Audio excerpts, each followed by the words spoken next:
আমি যখন তাবলীগ করি, মেয়েরা আমাকে প্রায় সময় বলে যে তোমাদের খোদা যদি সত্যিই থেকে থাকে তাহলে তাদের কেন সাহায্য করে না, যারা অসুস্থ বা যারা যুদ্ধ ক্লিষ্ট বা যারা যুদ্ধে মারা যায়।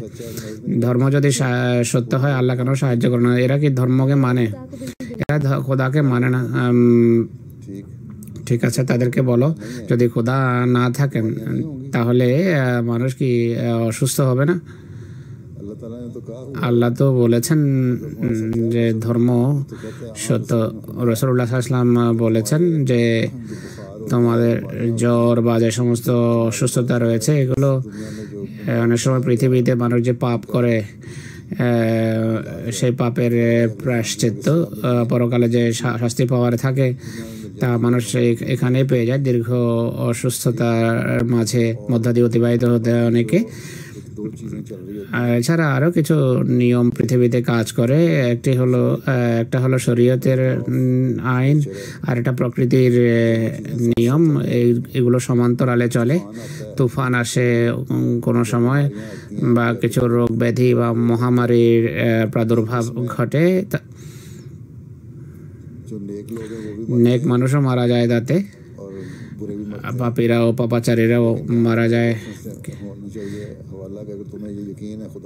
এখানে বলা হচ্ছে যে খোদা সত্তায় যদি তোমার ঈমান থাকে আর বিশ্বাস থাকে যে পরকালে আল্লাহ তাআলা শাস্তিও দেন, পুরস্কারও দেন। যারা নেক মানুষ তারা এখানে মারা গেলে আল্লাহ তাআলা তাদের পাপ ক্ষমা করেন,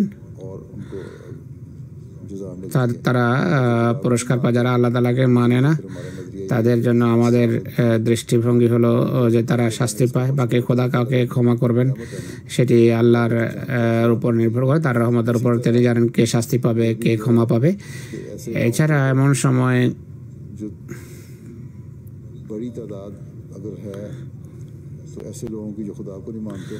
এমন মানুষ যারা খোদাকে মানে না, এমন মহামারীর সময় যারা আল্লাহকে মানে তারা বেশি ধ্বংস হয়। যেমন হযরত মুসলিম ইসলাম বলেছেন যে আমার সত্যতার নিদর্শন স্বরূপ প্লেগের প্রাদুর্ভাব হবে। সেই প্লেগে কি হয়েছে? মুসলিম ইসলাম ঘোষণা করেছেন যে আমার সত্যতার নিদর্শন স্বরূপ প্লেগ মহামারী দেখা দেবে। আর সত্যিকার কোনো আহমদী এই মহামারীতে আক্রান্ত হবে না, এই নিদর্শন প্রকাশিত হয়েছে। বহু আহমদী এই প্লেগে আক্রান্ত হলেও মারা যায়নি, অথচ অন্যরা কীটপতঙ্গের মতো মারা যাচ্ছিল। প্রতিদিন মানুষের কোনো ক্ষেত্রে দু একজন আহমদী বিচ্ছিন্ন বিক্ষিপ্ত হয়তো মারা গিয়ে থাকবে। অনুরূপভাবে যখন যুদ্ধ হয়ে থাকে রাসূলুল্লাহ সাল্লাল্লাহু আলাইহি ওয়াসাল্লামকে যুদ্ধের নিদর্শন দেয়া হয়েছে। মহানবী সাল্লাল্লাহু আলাইহি ওয়াসাল্লামকে কাফেরদের সাথে যুদ্ধ হয়েছে বদরের যুদ্ধ, কেন না? 313 জন মুসলমান ছিলেন, কাফের ছিল 1000 সশস্ত্র আধুনিক অস্ত্রশস্ত্রে সজ্জিত। তাদের 70 জন সেই যুদ্ধে মারা যায়। আর কাফেরদের মুসলমান 2 জন মারা যান, 14 জন মুসলমান মারা গেছেন। ওহদের যুদ্ধ হয়, প্রথমে মুসলমান জয়যুক্ত হচ্ছিল, পরে ক্ষতি হয়েছে, অনেক মুসলমান শহীদ হয়। কিন্তু অবশেষে কি হয়েছে ওহদের যুদ্ধে, বা অবশেষে কি হয়েছে? মক্কা বিজয় হয়, মুসলমানের জয়যুক্ত হয়। দেখতে হবে যে চূড়ান্ত ফলাফল কি প্রকাশ পায় কোনো কিছুর।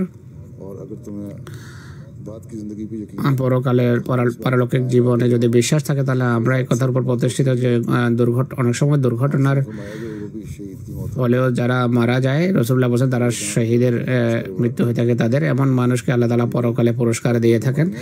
বাকি বিভিন্ন রোগ ব্যাধি প্রকৃতির ল অফ নেচারের অধীনে সবার জন্য সমান, কিন্তু কেউ যদি দোয়া করে তার বাঁচার সম্ভাবনা বেশি থাকে, যে দোয়া না করে তার ধ্বংস হওয়ার আশঙ্কা থাকে বেশি।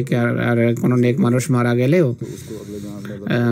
আল্লাহ তাআলা বলেন যে পরকালে আমি তাকে পুরস্কৃত করব। इस रेफरेंस की बात है ना, अपना तुम्हारी